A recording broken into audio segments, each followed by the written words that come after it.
아멘. 하나님께서 아들 예수 그리스도를 이 땅에 보내시고 나서 그분에게 흔들리지 않았던 것, 요동하지 않았던 건 무엇일까? 당신이 인간처럼 산다라고 하는 것이 굉장히 인간의 입장에서 보면 힘들었을 거라고 하는 그런 생각을 해봅니다. 왕이 우리가 세상 책에서도 왕자와 거지 모습이 그 동화 있지 않습니까?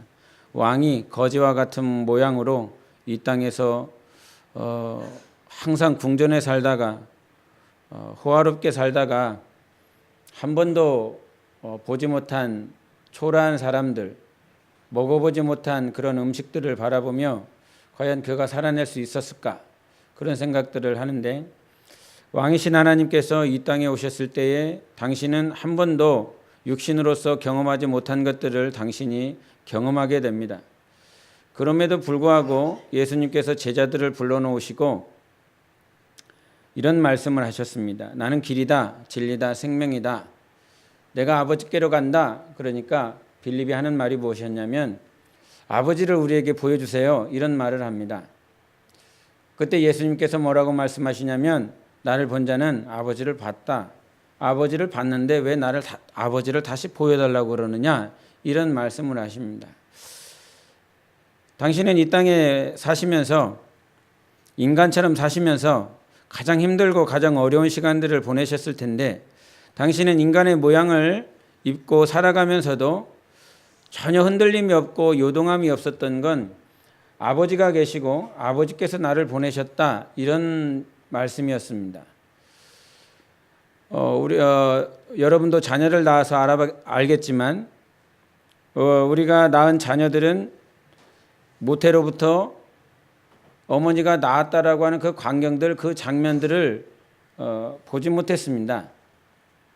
수술실에서 힘을 다하면서 피를 토하면서 자식을 낳는 그 모습, 자기 자식이 그 자궁을 통해서 나오는 자기 모습뿐만 아니라 어머니를 본 일이 없습니다. 그럼에도 불구하고 그가 성장하면서 자라면서 이분이 내 아버지고 이분이 내 어머니다라고 하는 확실한 견고한 확증들이 그들 안에 있습니다. 너 다리 밑에서 주워왔다 그러면 울기 시작합니다. 이분이 우리 엄마라고 우리 아빠라고 그러면서 울기 시작합니다. 과연 어떻게 그렇게 할 수 있을까? 직접 보지도 않았는데 자기 어머니가 직접 수술실에서 난 그 모양 그 모습 그 광경들 기억도 나지도 않고 보지도 않았는데 그 아이들은 어떻게 저분이 내 아버지고 내 어머니라고 하는 사실을 그렇게 확고하게 믿을 수 있을까? 이것은 바로 부모님과의 관계에서 있습니다. 그 낳은 광경을 봤기 때문에 확실하는 것이 아니라 부모와 그 자식과의 그 관계가 너무나도 친밀하기 때문에 너무나도 갈라놓을 수 없는 그 상황들로 자라났고 사귐이 있었고 교제가 있었기 때문에 이분이 확실하다라고 그가 자녀들이 믿을 수 있는 것처럼 아들 예수 그리스도께서 이 땅에 오셔서 인간의 모양을 가지고 당신이 힘들고 어려운 시간들을 보냈지만 하나님 아버지가 계시고 아버지께서 나를 보내셨고 나는 하나님의 자녀요 하나님의 아들이다라고 하는 이 확신이 어떻게 너 확신을 가져야 돼. 너 믿어야 돼. 이렇게 되는 것이 아니라 무엇 때문에 되었을까요? 하나님 나 보내셨다고. 하나님께서 영원전부터 이런 계획을 가지고 인간들을 살리기 위해서 나를 이 육신의 모양으로 보내셨다고 어떻게 그분을 확신할 수 있을까요? 저는 이 모습 속에서 요한복음 11장에 나와 있는 나사로를 살릴 때 그 말씀을 하신 말씀이 있습니다. 아버지 항상 내가 기도할 때마다 내 기도 들어주시는 거 감사합니다. 할렐루야. 하나님께서 내 기도를 듣고 계시고 있다라고 하는 그 사실은 무슨 말이냐면 한 번도 내가 한 말에 대해서 하나님께서 그냥 거저 듣지 않고 있다라고 하는 것이지요.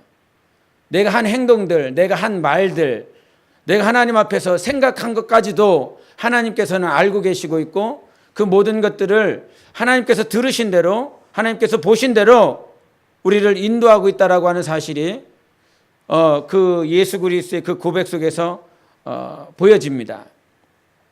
여러분은 하나님이 믿어지십니까? 확실히 그분이 나를 인도하고 있다라고 하는 그 사실이 경험되어지고 있습니까? 밑에서 기도하면서 하나님 나 오늘 예배 드릴 때 하나님을 아는 복을 주세요. 이런 기도를 하고 올라왔습니다. 하나님을 안다라고 하는 건 그냥 머리로 지식적으로 아는 것이 아니라 여러분이 아는 것처럼 안다라고 하는 건 경험하는 거, 느끼는 거, 경험하는 거. 요한일서에 말한 것처럼 듣고 보고 만지는 그 영감, 그 감각, 그것이 내 영혼 안에 있지 않습니까? 육신도 먹고 마시고 하는, 뛰고 놀고 하는 것들이 있어요. 그래서 육신의 감각들, 육신이 좋은 것들을 자꾸 찾아가는데 내 영혼도 그렇습니다. 내 영혼도 정말 내 영혼이 정말 하고 싶은 건요, 예수를 경험하는 것입니다. 예수를 아는 것입니다. 예수를 어떻게 하면 더 깊이 할까, 더 넓게 할까, 더 높게 할까. 그래서 그리스도의 그 사랑, 지식에 넘치는 그리스도의 그 사랑을 알길 원한다라고 사도 바울이 우리를 향해서 기도했던 것처럼, 제가 바라는 것 한 가지 있다면, 또 우리 모두가 알아야, 정말 우리 모두가 경험해야 될 것이 있다라고 한다면 예수 그리스도를 아는 것입니다. 예수 그리스도를 안다라고 하는 건 진정 그분과의 관계가 있어야 됩니다. 친밀하십니까?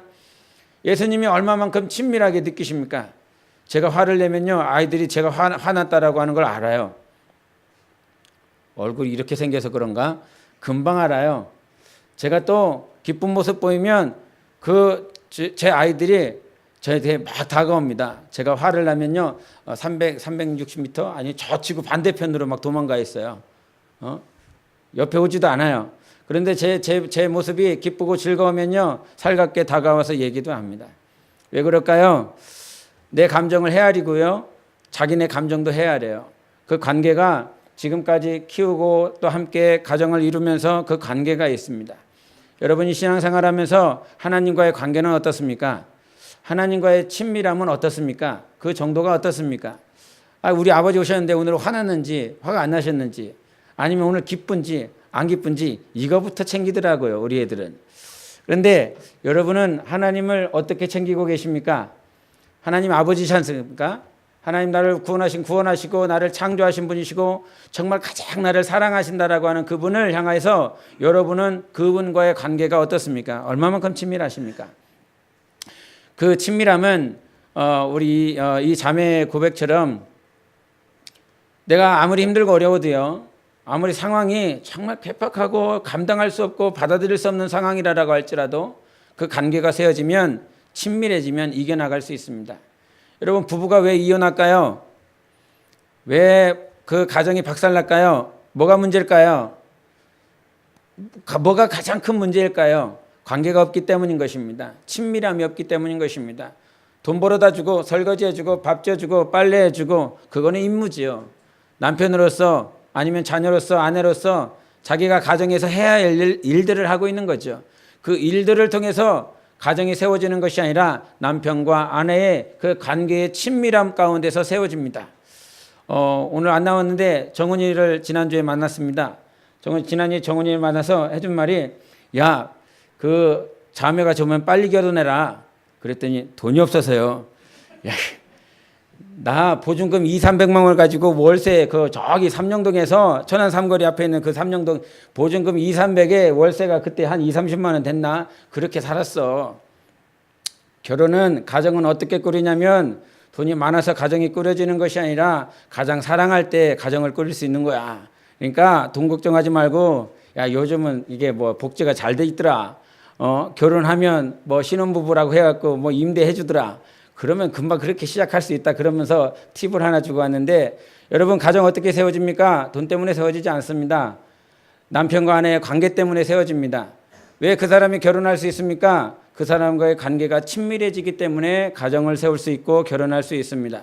어떤 상황 가운데서도, 어떤 문제들 가운데서도 우리가 흔들리지 않을 수 있는 건 하나님께서 나를 사랑하신다라고 하는 사실입니다. 하나님께서 나를 인도하신다는 사실입니다. 오늘 말씀 속에서 우리가 유념해야 될 건, 결국은 이 사도행전의 후반부는 바울이 이끌어가는데, 이 바울이라고 하는 사람은 여러분도 잘 아시는 것처럼 스데반 집사 죽이는 일에 가편투표하지 않습니까? 죽여라, 돌을 던져라, 이렇게 했습니다. 다메섹 도성에 있는 신자들 다 잡아갔고요, 예루살렘 감옥에다가 집어넣기 위해서 그렇게 혈기가 충만해갖고 다메섹 도성에 갔습니다. 그렇게 하나님의 원수 짓거리였습니다. 하나님의 원수 가장 행동대장이었습니다. 마치 블레셋의 골리앗과 같은 존재였어요. 저 가장 앞에 서서 모든 하나님의 사람들, 하나님을 사랑하겠다고 하는 자들을 무찌르기 위해서, 박살내기 위해서 골리앗처럼 서 있었던 자였습니다. 그런데 그가 어떤 고백하냐면요, 갈라디아서 한번 보시겠습니다. 갈라디아서 1장 14절부터 15절까지입니다. 여러분은 찾아보십시오. 제가 읽겠습니다. 갈라디아서 1장 14절부터 15절. 내가 내 동족 중 여러 영갑자보다 유대교를 지나치게 믿어 내 조상의 전통에 대하여 더욱 열심히 있었으나 그러나 내 어머니의 태로부터 나를 택정하시고 그의 은혜로 나를 부르시니가, 이런 말씀을 하십니다. 이 말씀이 얼마나 놀라운지요. 그렇게 다메섹 도성에서 신자들 잡기 위해서 혈기 충만했었던 자가, 스데반을 죽이는 일에 가편투표했었던 자가, 이제 유대교에서 가장 열심히 있었던 자가 그 어떤 영갑자보다, 즉 자기보다 나이 많은 그 어떤 자보다 연소함에도 불구하고 유대교에 가장 큰 열심을 있었던 자였습니다. 그래서 골리앗, 가장 원수마귀의 행동대장이었던 자가 이제 예수 그리스도를 영접하며 그가 하나님 앞에 나왔을 때 하는 소리가 무엇이냐면 내 어머니의 태로부터 나를 택정하시고 그의 은혜로 나를 부르시니다, 이런 말씀을 하십니다. 여러분, 과거에 내가 어떤 일을 했든 어떤 상황에 문제를 취했었든 그것이 중요한 것이 아니라 중요한 것이 무엇이냐면 하나님 나 부르신 거 맞나? 하나님 나를 택정하신 거 맞나? 하나님 나를 선택하신 거 맞나? 하나님이 나를 이 자리에 두신 거 맞나? 하나님이 나를 지금 인도하시고 있다는 그 사실 맞나? 주일 예배 가끔 빠지실 때도 있잖아요. 아니면 하나님 앞에 온전하지 못한 모습 보일 때도 있잖아요. 그런 나의 행동, 내가 하나님 앞에 불순종했었던 순간들, 내 마음속으로 불순종받는 불신앙이 일어나려고 했었던 그런 순간들도 아마 있을 것이라 생각합니다. 하나님 왜 그러는 거예요? 하나님 어디 계신 거예요? 하나님 나를 인도하시는 거 맞아요? 라며 하나님 앞에 의심을 가질 때도 있습니다. 그런 의심을 갖고 나의 행동과 나의 행위 때문에 하나님 앞에 나아가지 못하는 그런 모습들이 있었습니다. 그런 과거의 모습들, 아마 지금의 모습일 수도 있는데 그런 지금의 모습이나 과거의 모습이든 어떻든 우리가 잊지 말아야 될 것은 무엇이냐면 하나님은 나를 모태로부터 부르셨고 택정하셨다. 근데 이 고백이요, 근데 여러분은 뭐 이렇게 이 최소한 예수 믿는 사람 뭐 죽이는 일에 가편투표하고 돌 던져라 이렇게 가진 않잖아요. 다메섹 도성에 가서 내가 예수 믿는 사람들 다 끌고 오리란, 여기까지는 안 갔잖아요. 그러나 그 최악의 상황까지 갔었던 바울의 고백은 이거였습니다. 내가 과거에 어떤 일을 했든 어떤 상황에 처했었든 내가 하나님 앞에 어떤 태도를 취했든 하나님께서 나를 부르신 것과 하나님이 나를 택하신 것은 변함이 없다는 거예요. 그것이 은혜라고 하는 그 사실이 이 사람에게는 이 사람으로 말하기는 조금 그런데 이분에게 있어서는 전혀 흔들림이 없었어요. 여러분, 하나님은 우리에게 이런 신앙을 요구하십니다. 내가 어떤 문제를 가지고 있던 어떤 상황을 가지고 있었던 내가 과거에 어떤 일을 했든 간에 하나님 나를 택하셨습니다. 하나님 나를 부르셨습니다. 무엇 때문에? 나의 수고와 열심이 아닌 전적인 예수 그리스도의 은혜 때문에. 그래서 그 은혜를 가지고 살아가는 자들에게 있어서 가장 중요한 건 내게 은혜가 있기에 절대 내가 상황이나 내 문제, 나의 수고, 나의 노력 때문에 믿음이 요동되어지지 않기를 원합니다. 내가 잘해서 내가 믿음이 좋은 거야 이렇게 할 필요도 없고요. 내가 못해서 나는 믿음이 없나 봐 이게 아니라 하나님은 내가 믿음이 없을 때 나를 부르셨습니다. 내가 죄인이었을 때 나를 불렀습니다. 내가 병신이었을 때 나를 불렀습니다. 아무것도 할 수 없을 때 나를 불러주셨습니다. 그것이 은혜라고 하는 사실이에요. 그래서 하나님께서 나를 그 부르신 것과 나를 오늘도 사용하시고 있다라고 하는 그 소명과 사명이 여러분에게 흔들리지 말아야 되는 것입니다. 그래서 시간이 가면 갈수록 우리가 견고해야 되는 것은 단 한 가지예요. 주님 나 부르셨습니다. 하나님 나 살리셨고요. 지금 인도하고 계시고 있고요. 그 부르심에 대해서, 택하심에 대해서 성경이 말하지 않습니까? 나는 너를 부르신 것에 대해서 후회하지 않는다. 하나님은 후회하시지 않습니다. 그래서 우리가 시간이 가면 갈수록 견고해져야 되고 정말 성경에서 사도 바울이 말한 고백을 한 번 더 보기를 원합니다. 빌립보서 4장 12절과 13절입니다. 여러분 보시기 바랍니다. 빌립보서 4장 12절 13절입니다. 제가 읽겠습니다. 나는 비천에 처할 줄도 알고 풍부에 처할 줄도 알아. 모든 일 곧 배부름과 배고픔과 풍부와 궁핍에도 처할 줄을 아는 일체의 비결을 배웠노라. 할렐루야. 여러분이 풍부할 수 있습니다. 지금 당장 궁핍할 수도 있습니다. 풍부함에 처할 수도 있고 빈곤함에 처할 수도 있을 것입니다. 예수 믿으면 잘 되는 줄 알았다고 그랬는데 왜 이렇게 빈곤해? 왜 이렇게 궁핍해? 이러한 문제 때문에 여러분이 골몰할 수도 있고 염려할 수도 있습니다. 그런데 내가 일체의 비결을 배웠다라고 사도 바울이 고백하면서 그러면 일체의 비결은 무엇일까요? 풍부함에 궁핍함에 내가 처할 줄 아는 일체의 비결을 알았다. 그 일체의 비결이 무엇이었습니까? 그 바로 밑에 나옵니다. 여러분 읽어보시겠습니까? 다음 절 시작. 할렐루야. 아멘. 내가 하는 것이 아니라 내게 능력 주시는 자 때문에 할 수 있는 것입니다. 그래서 풍부함에 처할 줄도 알고 궁핍함에도 처할 줄 아는 일체의 비결을 배웠다라고 하는 것은 내게 능력 주시는 자, 즉 하나님께서 힘 주실 때 가능한 것입니다. 그 궁핍함에서 이겨낼 수 있는 건 주님이 힘 주시면 이겨낼 수 있습니다. 그 풍부함 가운데서도 예수를 잃어버리지 않고 많은 부유함과 많은 복을, 세상에서 말을 하는 육체의 복을, 많은 복을 누렸음에도 불구하고 그 가운데서 자족하며 감사하며 살아갈 수 있는 일체의 비결은 주님이 내게 능력 주시면 예수를 잃어버리지 않을 수 있어요. 그래서 저는 오늘 본문 말씀에서 가장 불쌍한 사람이 누굴까 이런 생각해 봅니다. 여러분 신앙생활하면서 가장 불쌍한 사람이 누구였을까라고 본다면 저는 가룟 유다라고 생각하거든요. 주님이 말했던 것처럼 주님 옆에 가장 옆에 있었고 그 당시에 물질을 맡고 있었습니다. 그 당시에 물건을 맡고 있어서 주님이 일하실 때 가장 편하게 주님의 마음껏 사역하실 수 있도록 그와 같이 동역하는 자였습니다. 나름대로 따지고 보면 지금의 어떤 물질 사역을 하는 것이었어요. 그런 물질 사역을 하고 있었던 가룟 유다는 결국 예수 그리스도를 부인하고 부정하고 결국은 목매달아 죽습니다. 어떤 사람이 가장 불쌍할까? 열심히 사역한다고, 열심히 주님 일을 한다고 그러다가 무엇을 잃어버리냐? 자기가 가지고 있는 사역은 보이고 자기가 하는 일들은 보이고 자기가 해야 될 것은 보이지만 예수가 안 보이는 사람, 이 사람이 가장 불쌍할 거다.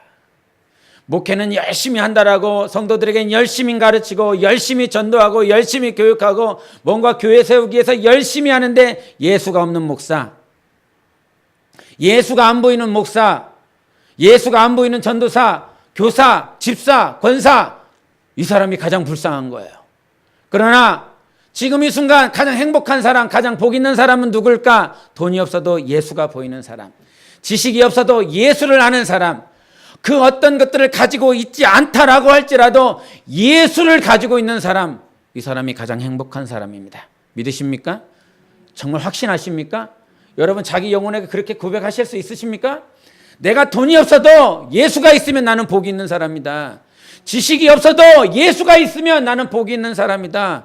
그 사람이 가장 행복한 사람입니다. 여러분, 그 사람이 가장 행복한 사람, 도마에게 와서 말을 했습니다. 제자들이 전에 일주일 전에 와서 내가 예수 그리스도를 봤다, 부활하신 예수를 봤다. 그 자리에 없었던 도마는 내가 그 예수님의 손가락에 내 손가락을 집어넣어보고 예수님의 그 옆구리에 내 손을 집어넣어봐야 그제서야 그분이 예수인 것을 내가 믿겠다라고 말을 합니다. 주님께서 그에게 나타나셔서 손가락 집어넣어봐라, 손가락 집어넣고 내 옆구리에 집어넣어봐라, 그렇게 말씀하시고 나셔서 나의 주님, 나의 하나님이십니다, 이 고백하고 나자 예수님께서 그에게 하시는 말씀, 보지 못하고 믿는 자가 복되다. 예수 있는 자가 복이 있는 것입니다. 아들이 있는 자가 생명이 있고 아들이 없는 자는 생명이 없다라고 말씀하셨습니다. 당신이 생명이 있습니다. 예수가 있기 때문인 거예요. 예수가 우리와 함께 계시기 때문에 여러분의 삶이 가장 복되고 가장 귀한 것입니다. 그래서 우리 삶 가운데 예수 그리스도를 빼앗기지 마십시오. 예수 그리스도를 놓치지 마십시오. 예수 그리스도를 빼앗기면 다 빼앗기는 것입니다. 우리가 로마서에서 주님이 말씀하십니다. 로마서 8장 35절에 이런 말씀하십니다. 누가 우리를 그리스도의 사랑에서 끊으리요? 환난이나 궁고나 박해나 기근이나 적신이나 위험이나 칼이라. 39절입니다. 높음이나 깊음이나 다른 어떤 피조물이라도 우리를 우리 주 그리스도 예수 안에 있는 하나님의 사랑에서 끊을 수 없으리라. 아멘. 이것은 확신하는 것입니다. 하나님의 사랑에서 우리를 끊을 수 있는 존재는 이 세상에 아무도 없습니다. 할렐루야. 예수 그리스도의 사랑, 그 십자가의 사랑은 우리 인류를 전체로 사랑하셨고 한 영혼도 내가 잃지 않겠다라고 말씀하신 그 말씀을 이루신 분이 바로 예수 그리스도세요. 그래서 우리를 끊지 아니하시고 끊을 수 없는 그 하나님을 단단히 붙잡고 사십시오. 몇 해를 산다 할지라도, 내가 몇 해 살다 죽는다 할지라도 그 몇 해 사는 날 동안 예수를 굳건하게 붙잡고 살면 당신이 진짜 복 있는 사람인 것입니다. 그러나 돈 있고 뭔가 배운 것 같고 뭔가 빽 있는 것 같아도 예수 없으면 당신이 가장 절망스러운 자요, 가장 원수요, 저 사망의 음부에서 영원히 떨 자라고 하는 사실을 성경이 말씀하고 있습니다. 예수면 다인 것입니다. 그 확증이 시간이 가면 갈수록 내게 능력 주신 자 안에서 다 할 수 있다. 지난번에 우리 얘기를 하면서 우리 어떤 회의하면서 이게 자꾸 이게 얘기를 하면서 이거는 안 될 것 같고 저거는 못 할 것 같고 이거는 이것 때문에 안 되고 저거는 저것 때문에 안 되고 자꾸 이런 소리가 나오는 것 같아 갖고 이제부터 나에게 그런 소리 하지 마세요. 안 된다는 소리 하지 말고 부정적인 소리 하지 마세요. 못 하겠다는 소리 하지 마세요. 안 된다는 거 하지 마세요. 안 되게 하시는 분도 하나님이시지요. 내가 먼저 안 된다라고 하지 마세요. 그것들을 캔슬시키시는 분도 하나님이시지요. 그러나 우리의 고백은 내게 능력 주시면 주님 때문에 가능합니다. 이 상황 때문에 내가 물질이 있기 때문에 이것들이 다 일사천리로 흘러가기 때문에 되어지는 것이 아니라 주님이 능력 주시고 주님이 은혜 주시기 때문에 가능한 것입니다. 이런 고백을 우리는 날마다 할 수 있어야 됩니다. 한 3일 뒤에 1박 2일로 교회학교 어린이들하고 캠핑을 갑니다. 영혼들 어떻게 하면 구령하려고, 어떻게 하면 전도를 하려고. 야, 이거 텐트를 쳐야 되는데 텐트를 한 동을 치려면 3만 원, 한 4만 원 든다. 야, 한 3동을 치려고 그러면 10만 원이 넘어가겠다. 야, 재정은 자꾸 딸리고 이거 어떻게 해야 되냐. 그랬더니 재호 형제가 내가 해주겠다고 그러면서 교회도 안 나오는 놈이 자기 어린 녀석들을 보내려고 걱정이 됐나. 저기 물도 없고 씻지도 못하고 화장실도 더러운 곳에 간다고 그러니까 이게 걱정이 됐나 그게 싶어갖고 와갖고 선거로 갑자기 장소가 바뀌었어요. 캠핑장으로. 이것을 보면서 무엇을 말하고 싶냐면 우리는 돈이 있어서 상황이 돼서 하는 것이 아니라 주님이 주시면 하는 것입니다. 주님이 우리에게 허락하시면 되어지는 것입니다. 주님이 안 되게 하시면 그것도 감사하시기를 바랍니다. 그렇게 하나님께서 능력을 우리에게 베풀어 주셨으니까요. 그래서 우리의 신앙 가운데서 정말 놓지 말아야 될 건 오늘 본문에 나와 있는 광야에 누가 나오느냐? 에디오피 내시가 나옵니다. 신하가 나옵니다. 에디오피의 국고를 맡은 관리가 나옵니다. 그런데 이 사람이 어디 있냐면요. 8장 26절을 보시겠습니다. 사도행전 8장 26절 같이 보시겠습니다. 시작. 주의 사자가 빌립에게 말하여 이르되 일어나서 남쪽으로 향하여 예루살렘에서 가사로 내려가는 길까지 가라 하니 그 길은 광야라. 근데 이 광야에서 이 사람이 뭐 했습니까? 이 사람이 뭘 하고 있었냐면 28절입니다. 시작. 돌아가는데 수레를 타고 선지자 이사야의 글을 읽더라. 아멘. 자, 여러분 요셉 생각해 보십시오. 요셉 기억해 보십시오. 요셉이 가장 감옥에 있었을 때가 아니라요. 총리가 되었을 때 말을 해 보십시오. 그가 애굽에 있는 모든 전 재산을 관할했습니다. 관리했습니다. 그의 위엄이 그의 권력이 얼마나 대단했었겠습니까? 그런데 동일한 선상에서 지금 에티오피아 국고를 관리하는 신하인 것입니다. 어떤 지위가 보이십니까? 권력이 보이십니까? 그런데 이가 예루살렘에서 예배드리러 왔다가 이제 집에 돌아가면서 광야에 있습니다. 광야에서 뭐 하나 봤더니 하나님께서 저 녀석 저 광야에서 뭐 하나 싶더니 이사야 두루마리를 쫙 펼치더니 즉 구약 성경을 펼치더니 성경을 읽고 있더라는 것입니다. 이걸 보면서 야, 집에 가서 읽지. 자기 집 그늘지고 신하들 많고 부채질하는 녀석들 많이 있고 시원할 텐데 거기서 아주 대자로 뻗어갖고 두루마리 착 피고 성경 보면 얼마나 편하겠어. 얼마나 시원하겠어. 아마 내가 봤을 땐 성경도 더 잘 들어올 것 같은데 이 사람은 돌아가다 말고 광야에서 그 뜨거운 곳에서 두루마리 책을 펴놓고 성경을 읽고 있네. 어떻게 보이십니까? 대단하지 않습니까? 이 사람에게 있어서 중요한 건 광야에 있다라고 하는 것이 중요한 것이 아니라 에티오피아 신하, 내가 국구성을 관리하는 그런 사람이야, 내가 이런 사람이야라고 하는 그 지위를 드러내는 것이 중요한 것이 아니라 광야에 있다라고 할지라도 그의 삶에 가장 중요한 건 예수가 누군지를 알고 싶었던 것이었습니다. 하나님 누구십니까? 당신은 누구십니까? 그가 읽었었던 말씀입니다. 32절 33절 같이 읽겠습니다. 시작. 읽는 성경 구절은 이것이니 일러스되 그가 도살자에게로 가는 양과 같이 끌려갔고 털 깎는 자 앞에 있는 어린 양이 조용함과 같이 그의 입을 열지 아니하였도다. 그가 굴욕을 당했을 때 공정한 재판도 받지 못하였으니 누가 그의 세대를 말하리요 그의 생명이 땅에서 빼앗김이로다 하였거늘. 아멘. 28절에 있는 이 말씀을 계속 읽고 있는 거예요. 도살자가 누구야? 이 어린 양이 누구냐? 아무런 말하지 않는 이 자가 누구냐? 여기서는 우리 성경에서는 그냥 이사야의 글을 읽더라 이렇게 나와 있는데요. 본문에서는 큰 소리로 읽고 또 읽고 읽고 또 읽고 읽고 또 읽고. 우리가 맨 처음에 이렇게 예수 그리스도 이렇게 주님 앞에 왔었을 때 성경을 읽는데 이해가 안 돼요. 이해가 안 되면 뭐요? 이거 읽었다가 다시 무슨 말이지? 다시 또 올라가. 이거 읽었는데 또 이해가 안 돼. 이런 상황인 거예요. 계속 읽고 또 읽고 읽고 또 읽고. 그런데 이해가 안 되는 거죠. 이 사람의 삶에 있어서, 이 사람의 마음에 있어서 가장 중요한 건요, 하나님이 누군지 알고 싶은 거예요. 하나님이 알고 싶은 거예요. 하나님, 나 정말 당신을 알고 싶습니다. 이 성경을 읽고 있지만, 이 말씀을 듣고 있지만 하나님이 누군지 모릅니다. 광야에서도 주님을 찾고 있습니다.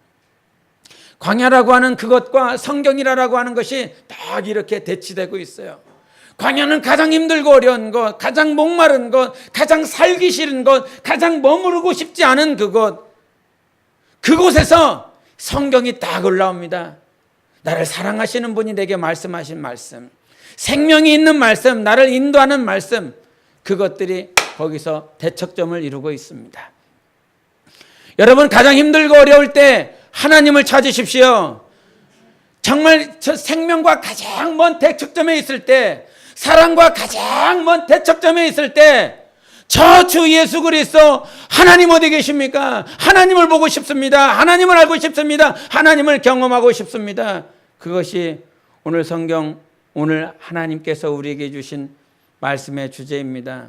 광야에서도 주님을 뭐 하라는 거예요? 찾자는 거예요. 광야에서도 주님을 부르자는 거예요. 지금 내가 읽었는데 모르겠어요. 내가 지금 들었는데 잘 이해가 안 돼요. 그러나 이런 순간들이 있지 않습니까? 하나님을 찾고 하나님의 말씀을 읽고 하나님 앞에 예배하고 그런 순간인데도 오늘 우리 이지선 자매가, 이지선 집사가 이제 집사가 됐을 것 같은데요. 그 집사가 하는 그 고백 속에서 하나님은 가끔 그러시더라고요. 뭐라고요? 자꾸 불러도 자꾸 찾아도 아무런 말씀, 가끔씩 그러셔요. 저는 자주 그래요. 왜 저한테는 그러시는지 모르겠어요. 자주 그러세요. 그런데 우리 주님이 여러분에게, 우리에게 계속 그와 같은 모습, 불러도 찾아도 읽어도 무릎 꿇어도 주님 어디 계시는지, 주님 나와 함께 계시는지, 그 말씀을 전사님이 금요기도회 때 잠깐 하신 말씀이 있었는데 아가서에 있는 말씀입니다. 아가서 5장 6절에 있는 말씀을 제가 읽어드리겠습니다. 아가서 5장 6절입니다. 내가 내 사랑하는 자를 위하여 문을 열었으나 그는 벌써 물러갔네. 그가 말할 때 내 혼이 나갔구나. 내가 그를 찾아도 못 만났고 불러도 응답이 없었노라. 주님은, 당시 솔로몬은 그 술람 여인을 가장 사랑한다고 그랬거든요. 왕궁에서요 자기의 모든 것들을 버리고 술람 여인을 찾아갔거든요. 그런데 그렇게 찾았었던 솔로몬이, 즉 우리 주님이 나를 그렇게 찾고 나를 그렇게 사랑한다 말씀하시고 내가 너무 좋다, 내가 나를 너무 사랑한다 그래놓고 어느 순간 내가 찾아도 응답이 없어요. 내가 찾아도 만나주지 않아요. 주님 어디 계십니까? 그랬는데 주님께서 잠잠하고 계세요. 이게 우리 영혼의 광야입니다. 광야는요, 못 먹고 못 마시고 그런 것이 광야가 아니에요. 주님이 나를, 내 영혼을 단련시키기 위해서 잠잠하고 계신 곳, 그것이 광야예요. 믿으십니까?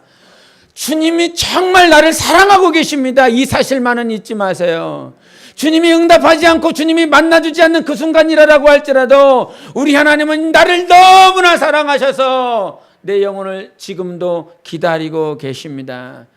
그렇게 광야에서 그렇게 읽고 또 읽고 읽고 또 읽고 무슨 말인지 모르겠고 하나님은 알고 싶은데 예배로 왔다라고 하는 건 그 당시에 에티오피아의 그 근원지를 찾으면 성경에서 어디가 나오냐면 스바가 나옵니다. 스바 들어보셨지요? 스바 여왕이 솔로몬이 성전 짓고 나니까 솔로몬의 지혜가 궁금하여 솔로몬이 어떻게 대답하는지 시험하고 싶어서 정말 자기가 온갖 상을 가지고 온갖 예물을 가지고 그에게 왔습니다. 그렇게 와서 솔로몬이 어떻게 대답하나, 솔로몬의 지혜가 어떤지 다 물어봅니다. 그랬더니 솔로몬이 다 대답하네. 모르는 게 하나도 없네. 그리고 속마음을 다 시원하게 하네. 그러면서 그 스바 여왕이 그제서야 그 솔로몬에게 그리고 그들 백성들에게 하는 말이 무엇이냐면요, 복되도다 당신의 사람들이여, 복되도다 당신의 신하들이여, 항상 당신 앞에 서서 당신의 지혜를 들음이로다. 이런 고백합니다. 그 에티오피아 내시의 근원이요, 저 스바 여왕이었거든요. 그 스바 여왕이 성전이 이렇게 세워지고 난 다음에 그 고백했어요. 당신의 지혜를 듣는 이 신하들, 이 사람들 얼마나 복된지 모르겠습니다. 근데 주님이 오셔서 그랬잖아요. 솔로몬보다 더 큰 이가 있다. 과연 복이 무엇이냐? 솔로몬의 지혜를, 그 지혜를 듣는 것이 아니라 그 지혜의 당사자가 오셨습니다. 솔로몬을 통해서 하나님의 지혜를 듣는 것이 아니라 우리는 지혜자를 받습니다. 지혜자를 경험했습니다. 그래서 우리 삶에 주님이 말씀하시는 거예요. 복되다! 솔로몬의 지혜 때문에 복된 것이 아니라 예수 때문에 복된 거예요. 지혜의 근원이신 우리를 만나주시기 위해서 그분이 오셨거든요.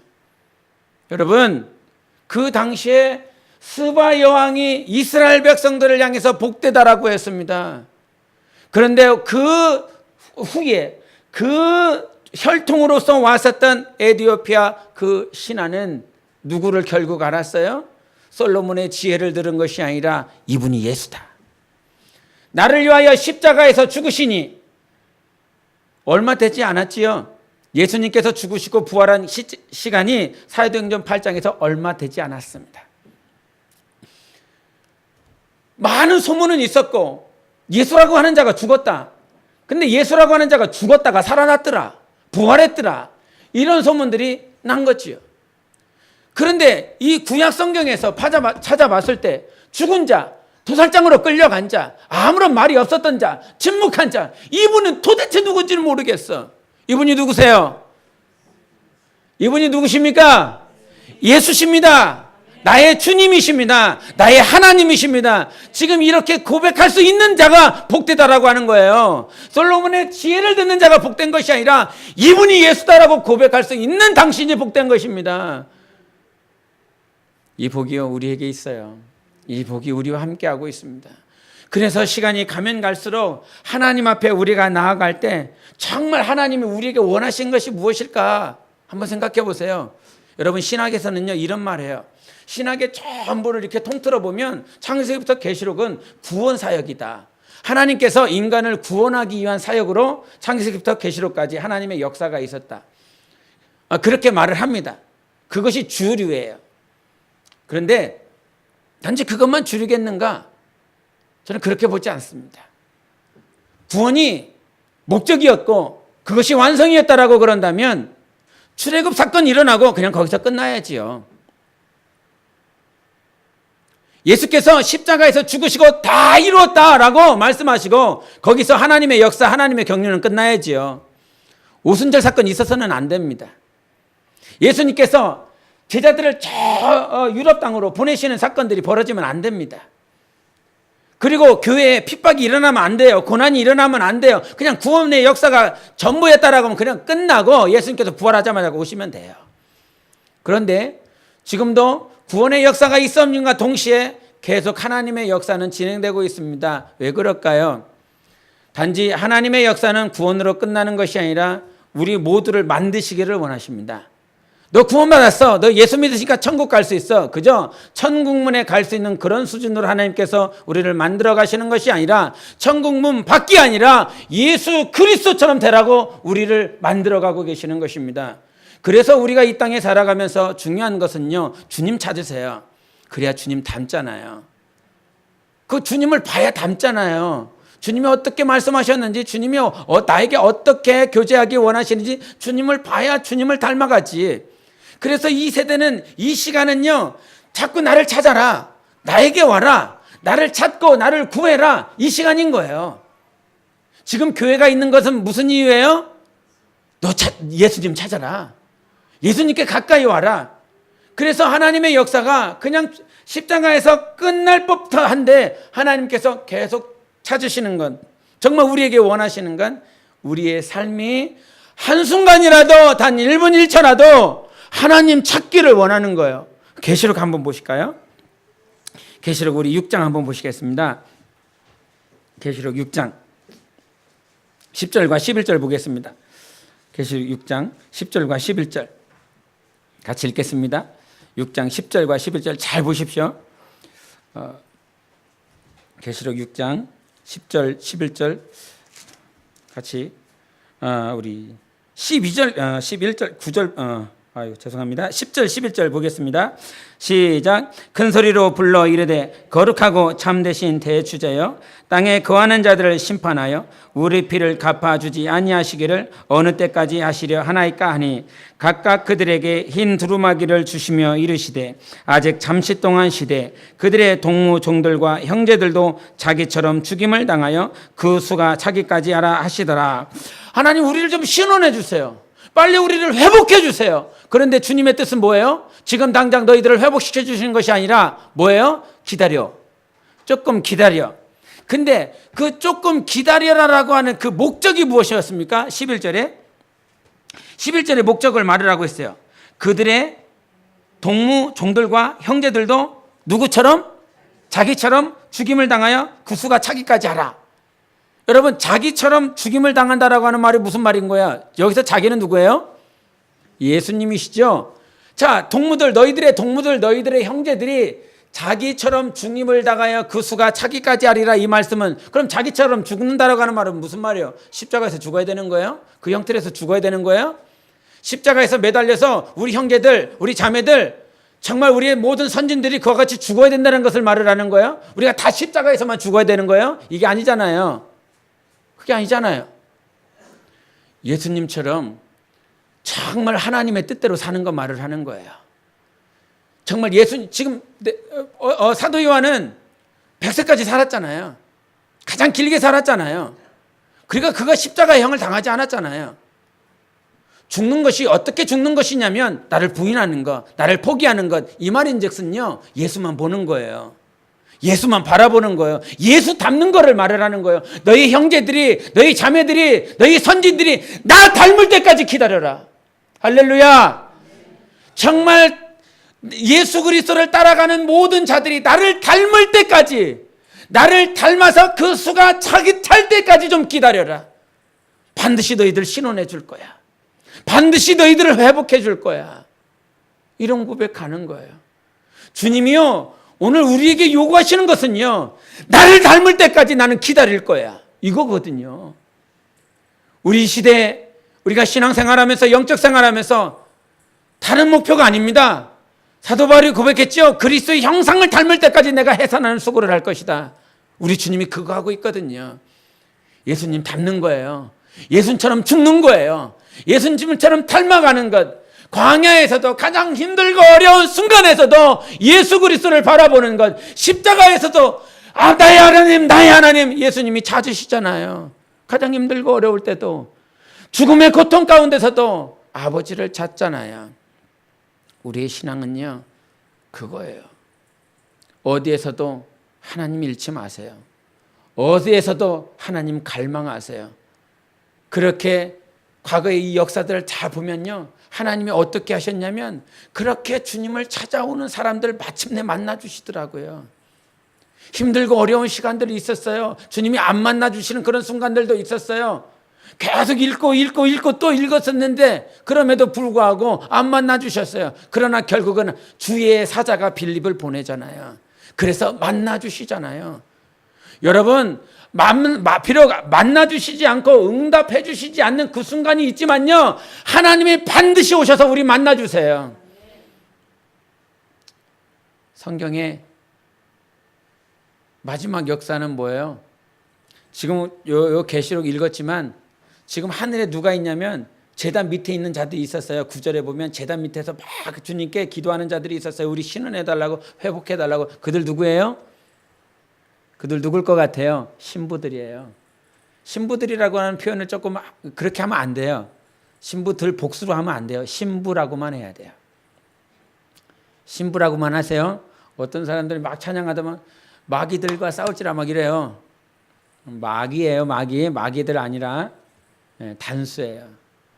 그런데 그 하늘에 있었던 신부들이요, 부르는 자들이 있어요.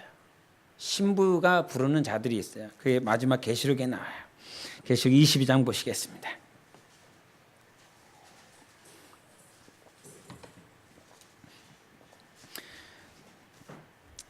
나를 부르신다 생각하고 한번 읽어보실까요? 22장 17절 시작. 성령과 신부가 말씀하시기를 오라 하시는도다. 듣는 자도 오라 할 것이요 목마른 자도 올 것이요 또 원하는 자는 값없이 생명수를 받으라 하시더라. 아멘. 여기서 목마른 자 누굴까요? 여러분, 성령과 신부가 그래요. 성령과 신부 지금 어디 있을까요? 하늘에 있어요. 새하늘과 새 땅에 있습니다. 그 하늘에 있는 성령과 신부가 지금 부르는 자들이 있어요. 목마른 자들은 와라, 이런 말씀하고 계시는데 21장 6절 마지막으로 보겠습니다. 21장 6절 7절 보겠습니다. 시작. 또 내게 말씀하시되 이루었도다. 나는 알파와 오메가요 처음과 마지막이라. 내가 생명수 샘물을 목마른 자에게 값없이 주리니 이기는 자는 이것들을 상속으로 받으리라. 나는 그의 하나님이 되고 그는 내 아들이 되리라. 아멘. 지금 성령과 신부를 누구를 향해서 지금 부르고 있냐면 이 땅에 있는 신부 부르고 있습니다. 목마른 자가 신부입니다. 오늘도 주님을 갈망하고 찾는 자가 신부입니다. 사역하는 자가 신부가 아니라 주님을 찾는 자만 신부인 것입니다. 때론 광야에서 주님의 음성이 들리지 않는다라고 할지라도 갈망하는 자가, 원하는 자가, 목마른 자가, 그 자가 유일한 주님의 신부인 것입니다. 주님 오실 때, 주님이 재림하실 그때까지 주님을 갈망하십시오. 주님을 찾으십시오. 광야에서 주님을 찾는 여러분 영혼의 복된 삶이 되십시오. 그 사람만 신부입니다. 신부가 되십시오. 여러분, 신부가 꼭 돼야 됩니다. 오늘도 참고 기다려주시는 이유가 바로 그것 때문인 것입니다. 읽고 또 읽으세요. 또 찾고 또 찾으세요. 광야에서 목마르다 할지라도 그 생명수로 우리의 모든 갈증을 해결해 주실 분은 나의 신랑이신 예수십니다. 그분을 찾는 복되고 귀한 신부 되십시오. 우리 함께 기도하기 원합니다. 하나님, 나 광야에서 주님을 찾을 겁니다. 하나님, 정말 목마르고 생명수를 갈급하는 그때에 나는 주님 찾을 것입니다. 그 어떤 일이 있어도 주님이 내게 응답하지 않는 것 같고 나를 만나주지 않는 것 같다라고 할지라도 나는 오늘도 주님을 갈망하며 주님을 찾을 것입니다. 어디서? 광야에서, 메마른 땅에서, 목마른 곳에서 주님만을 찾겠습니다. 오늘 모든 성경의 역사, 오늘 하나님의 경륜과 섭리가 이루어지는 이 역사에서 하나님이 나를 두신 것은 나를 찾으라, 나를 갈망하라, 나의 신부야 나를 찾으라 말씀하셨사오니 주님을 갈망하겠습니다. 오늘도 갈망할 수 있는 심령이 되게 해달라고 예수여 외치고 기도하겠습니다. 예수여.